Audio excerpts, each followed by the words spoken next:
একদিন তিয়াশা তার ছোট শহরের রাস্তায় হাঁটতে বের হয়। সে দেখে চারদিকে কাটা গাছ, অগণিত প্লাস্টিক আর কালো ধোঁয়ায় আকাশ ঢেকে যাচ্ছে। স্কুলে যেতেও বাতাসে দম বন্ধ হয়ে আসে। তারপর একদিন রাতে তিয়াশা তার জানালার পাশে বসে ছবি আঁকছিল। এমন সময় সে ঝিরঝির শব্দ শুনতে পায়।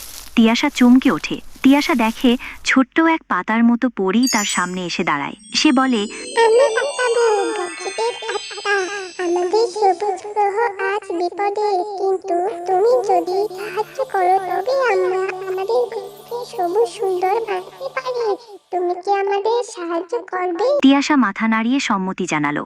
তারপর পাতাবু তাকে তার জাদুকরী শক্তি দিয়ে নিয়ে যায় সবুজ গ্রহে, পৃথিবীর ভেতরে গোপনে লুকানো এক প্রাণবন্ত জায়গা, যেখানে গাছেরা কথা বলে, নদী গান গায়। সবুজ গ্রহে অর্থাৎ এসে পড়ে কালো ধোঁয়া দত্ত রাজা।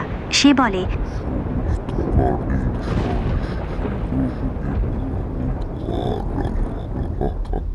সে গাছগুলোকে পাথরে রূপান্তর করতে থাকে। তিয়াশা জানে ধোঁয়া রাজার বিরুদ্ধে বন্দুক দিয়ে নয়, গাছ, পানি আর সচেতনতা দিয়েই লড়াই করতে হবে। সে শিশুদের নিয়ে বানায় সবুজ সেনা, যারা প্রতিরক্ষা করে বাতাস পরিষ্কার রাখে। সবুজ সেনাদের গাছগুলো নয়া পাতায় আলো ছড়াতে থাকে। সেই আলো ধোঁয়া রাজাকে ধুয়ে দেয়, বাতাসে ফিরে সুবাস। তিয়াশা ফিরে আসে নিজের শহরে। তারপর বন্ধুদের সাথে সেই গল্প করে। তার স্কুলে শুরু হয় গাছ বন্ধু ক্লাব। সবাই মিলে গাছ লাগায়, পানি দেয়, গাছের যত্ন করে। আকাশ ধীরে ধীরে নীল হতে থাকে। আর এভাবে আমরাও আমাদের পৃথিবীকে সবুজ গ্রহ বানাতে পারি।